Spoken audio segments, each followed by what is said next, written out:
Hi guys, welcome back to Gizbot's YouTube channel. We hope you all are doing good and staying safe. Our aim has been to deliver all the latest information from the technology world and also make tech easy for you.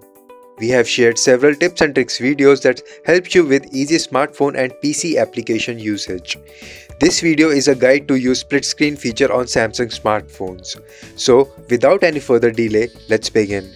Google Android is widely available OS for mobile platforms in the market. The only other major player in the smartphone mobile OS department is Apple's iOS.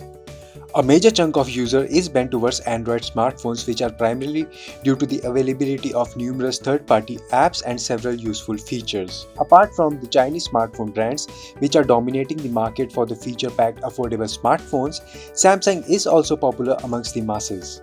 Samsung smartphones are also well known for good performance delivery and reasonable price tags.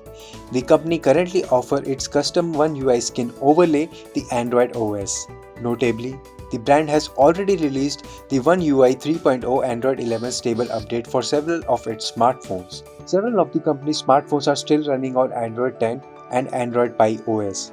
There are several identical features which you can find on Samsung smartphones. One of such features is the split screen feature. This function is generally available across all Android smartphones running on Android Pie and above. If you have been struggling to use this feature on your Samsung smartphones, then this video is what will guide you with the same. On your Samsung smartphone, open the Recent App window while using an application that you want to use in the split screen format. Once the Recent Tab page is open, you will be able to see the list of running applications in the background. Select the desired application which you want to use in the split screen format. Click on the icon of the application from the top of the Recent App page and select the split screen option. Step 4. You can adjust the size of the window by dragging it across the home page. That's all you need to do to split screen on Samsung smartphones. That would be all for now. We will be bringing you all the latest technology trends just for you in the coming days as well. So, if you don't want to miss out on any new technology news, make sure you like and subscribe to Gizbot's YouTube channel. This is Sandeep signing off.